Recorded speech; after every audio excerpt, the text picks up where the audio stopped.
निन्द्रामा सपना देख्नु प्रत्येक व्यक्तिको सामान्य प्रक्रिया हो।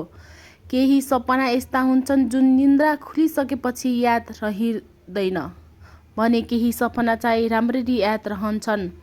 तपाईले धेरै पटक मानिसबाट सुन्नुभएको होला या आफैले भन्नुभएको होला, आज यस्तो सपना देखे।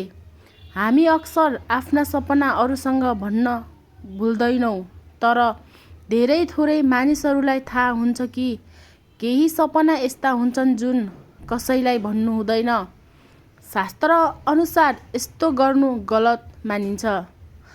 यसले सपनाबाट प्राप्त हुने फल समाप्त हुन्छ। अब जानौँ ती 5 सपना कुन कुन हुन्। 1 मा प्रकृतिसँग सम्बन्धित सपना। यदि तपाईले सपना देख्नुभयो जहाँ तपाईँ प्रकृतिको नजिक हुनुहुन्छ, जस्तै समुद्र, रुखबिरुवा, पहाड, नदी, भने यसले तपाईको जीवनमा सुखद समाचार आउन लागेको सङ्केत दिन्छ। जस्तै हामी प्रकृतिमा गएर खुसी अनुभव गर्छौँ, त्यस्तै यस्ता सपनाले सकारात्मक परिवर्तनको सङ्केत गर्छ। तर यदि तपाईले यो सपना अरूसँग साझा गर्नुभयो भने यसको फल गुम्न सक्छ। 2 मा मृत्युसँग सम्बन्धित सपना। कहिलेकाहीँ हामीलाई सपना आउँछ जसमा हामी आफ्नै वा अरू कसैको मृत्यु देख्छौँ।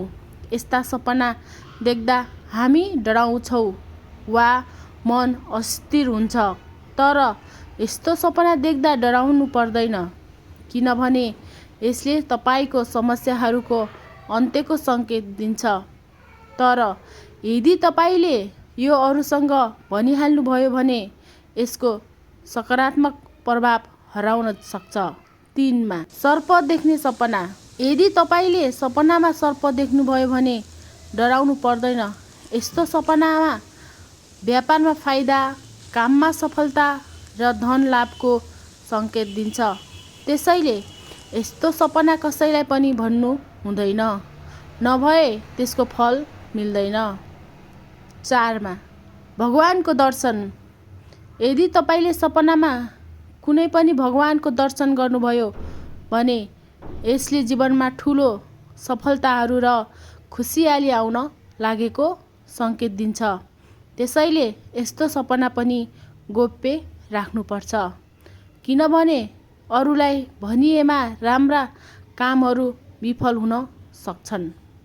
5 मा माछा देख्ने सपना। यदि तपाईले सपनामा माछा पौडिरहेको देख्नुभयो वा माछा समात्दै वा खानुभएको देख्नुभयो भने यो अत्यन्त शुभ मानिन्छ। यसले अचानक धन लाभ हुने सङ्केत दिन्छ र यसको फल 1 महिना भित्र मिल्छ। त्यसैले यस्ता सपना पनि कसैलाई भन्नु हुँदैन।